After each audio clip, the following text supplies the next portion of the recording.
As spring has sprung, many people are getting out into their yard and doing all of their yard work and gardening and starting all of their flower beds and vegetable starts, which for many people can lead to low back pain. Today, we're going to discuss why this happens so frequently and the simple changes that you can implement to decrease your back pain after yard work and gardening. I'm Dr. Amy, PhD trained in orthopedic manual physical therapy, and I believe that movement is life and you deserve both. So why does yard work and gardening cause so much low back pain? Well, I believe there's two primary reasons. The first reason is that we are doing different positions, bending and twisting and lifting that we don't tend to do on a day-to-day basis. I mean, honestly, unless you're sweeping regularly, how often do you do like a raking type motion? Plus, when it's spring, we've just come out of winter, people tend to be more sedentary during the winter, and then we get out there and do all of these different motions, and our low back has something to say about it. Which leads into the second most common cause that I believe of low back pain with doing yard work is that we do too much at one time. Now, I get it. I live in the Pacific Northwest, and when that sunshine comes out, you want to spend all day outside, and doing yard work is a great excuse to be outside all day. Plus, if you have a family like mine, if you're doing yard work, they'll leave you alone all day long because they don't want to help. So it's a great way to be outside, get some fresh air, enjoy the sunshine, as well as be productive and get something done. However, after we've been more sedentary all winter long, this really takes a toll on our low back. And this is a very common condition that I run into here in the clinic. Just because it's common though, doesn't mean it's normal. The truth of the matter is you should be able to do yard work without it increasing your low back pain. The truth of the matter is you should be able to do yard work without any low back pain. So that takes us to the point of what is your body trying to tell you? The truth is your body's telling you when we're sitting, standing, walking, the activities that we did during the winter, we were okay. However, when we started bending, lifting, and twisting, we're not okay anymore. And it causes pain. If you've ever felt like, actually, I don't really have low back pain, it just comes around like once a year, and you're able to trace it back to when you're doing a lot of yard work, this is a great video for you. And if you notice that every time you go out to do yard work, it increases your low back pain, this is going to give you some tips that you can implement as well. You see, there are certain tasks that trigger more pain, especially in our low back, than others. When we're doing things like bending, because in general, we don't tend to do that much on a day-to-day basis. I mean, your back doesn't have to fully bend over to sit or to stand or to walk. In fact, even like when you're doing things like putting your pants on or washing your feet in the shower, a lot of people will bring their foot up to them, so even that doesn't involve a lot of bending forward. It's just not something that our bodies tend to really do in our society today on a regular basis. But boy, when we're gardening, do we need to bend forward, right? Because all the plants, they're down there on the ground. This is why so many people like raised flower beds, because it brings it up, it decreases the amount of bending you need to do, and it makes it easier to do your gardening. Now, I'm not saying that's the only answer, but that definitely is one answer to help decrease low back pain from bending when you're gardening. Now, even a bigger one than that, I would say, is twisting. And that can be from things like raking, but it can also be when we're bent forward and trying to pull weeds or trying to do some planting, because we will tend to do that twisting type of motion while we're gardening. Now, twisting is actually a super great motion for our body when you're doing it correctly. See, when you're doing rotation, so you're rotating from side to side, that's actually super helpful for your low back. It actually helps to improve disc healing. It helps to bring nutrition to the cartilage that lines the joint. It stretches the muscles and the ligaments in an appropriate pattern. The challenge is that twisting usually involves that rotation, which is super helpful with bending forward. Now we're taking all of those tissues in our low back, the disc, the muscle, the ligament, and we're putting them at the end of their range of motion, and then we're doing that rotation. And friends, that's a lot for a low back to handle, especially if there's any disc issues that are hiding underneath there or any muscles that are too tight.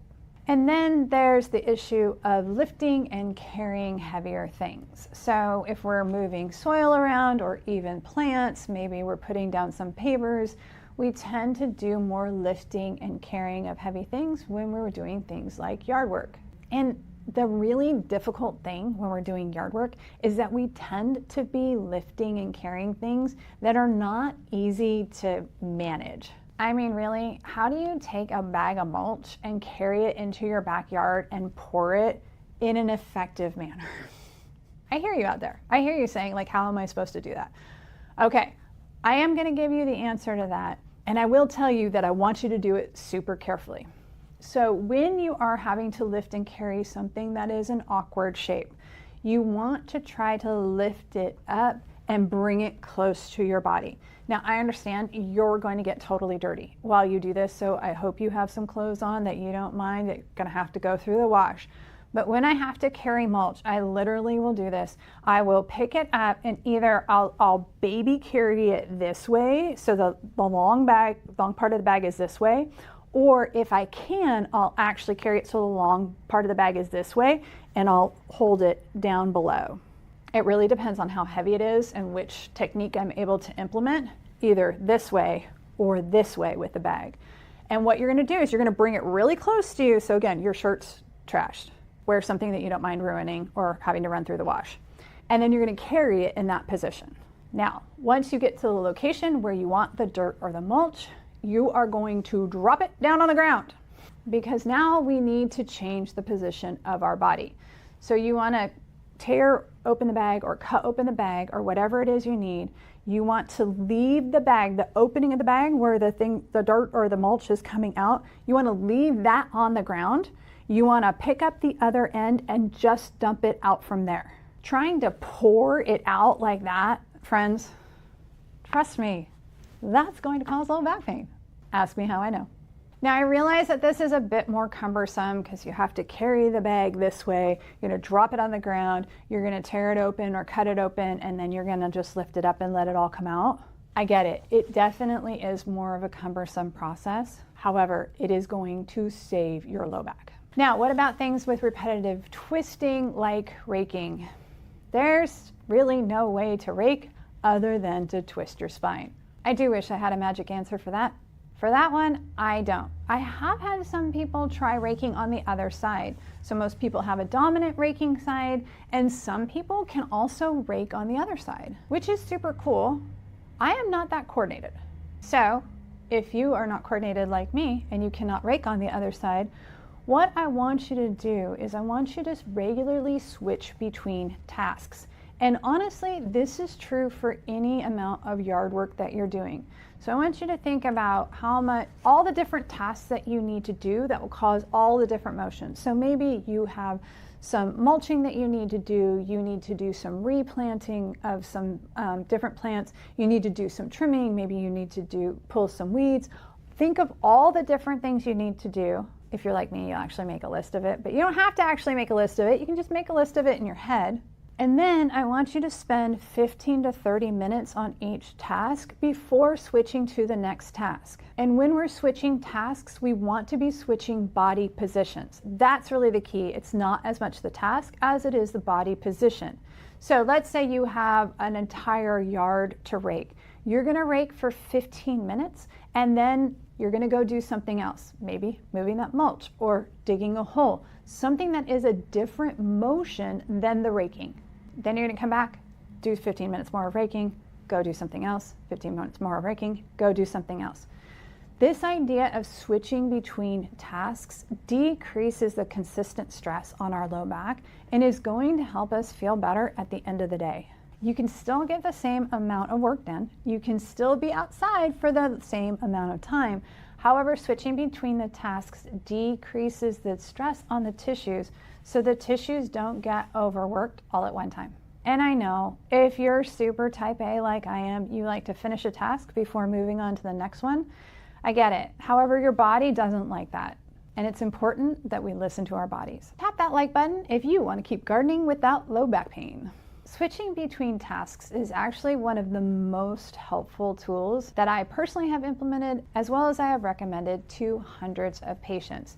And I'm going to give you tip number 2 that is really going to make a difference for you.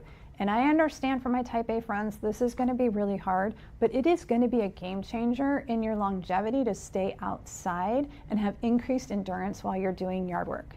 And this one, my friends, is that I want you to A, take a break for lunch and go eat something, and B, while you're taking that break, I want you to lay on your back with your knees bent up and your arms splayed out to the side for 5 minutes. Bonus if you do some deep breathing while you're there. The thing is, laying in that position decreases stress to our low back and allows all of the tissues, the joints, the ligaments, the muscles, the tendons, and the discs to settle down, and they can actually help to get everything back in alignment and decrease tension so that we can go back to that yard work. Now this position should be pain-free. Remember, you need to bend your knees up while the arms are splayed out to the side. If this position does cause low back pain, then I would recommend laying on an ice pack for 5 minutes while you're doing it. That pain that you're having is a sign that the low back is starting to feel challenged, and you may need to be done with yard work for the day. However, if you're like most of my patients, you will not be done with your yard work for the day. So at least if you ice for 5 minutes, it'll help decrease the pain at the end of the day. Now, that 5 minutes of laying on the ground, knees bent up, arms splayed out to the side, I also recommend doing again when you are done with your yard work. You see, yard work requires a lot of bending forward, right? Everything we're doing when we're doing yard work is in this bent forward position. Laying on your back with your arms out to the side helps to change that curve back. So instead of being forward, we're being in that neutral position. And really, it can be a game changer, because then if you need to go make dinner or do other activities in the evening, you're not in that forward bent position all day.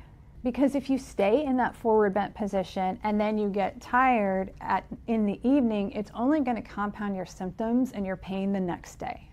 So reversing that curve, decreasing that tension, and getting things in a more neutral position will help you to wake up feeling better. Taking a break mid-yard work and then resetting your spine when you're done is going to be a game changer for your symptoms, particularly the symptoms that you have the next day. Of course, I do recommend that if you start getting low back pain while you're doing the yard work, that you stop for that day, listen to your body, apply some ice, get some rest, stay hydrated, and get back to it the next day when the pain has been eliminated. Which I get can be frustrating. I totally understand when you want to get that work done and it's a beautiful day and your low back pain stops you from being able to do what you want to do. It can make you feel like you lack endurance, like your body's failing you, or that you're fragile. And I want to assure you, it's your body trying to talk to you. It's trying to say, hey, listen, this is a little bit too much for right now. And when we take a deep breath and listen to our body, often the next day goes much better. It tends to be when we power through and do it anyway that we have those long-term problems. Your body's not broken. It is trying to communicate though, and I need you to listen to it so that it can heal in the long term and you can get back to doing all the gardening and yard work that your heart loves. If you like learning more about how your body is communicating with you, don't forget to click that subscribe button. And YouTube friends, we have created a website just for you. It's dramykonvalin.com. On there you can find our free ebooks and our free webinars, as well as learn more about online health coaching and the Konvalin Intensive. See you there.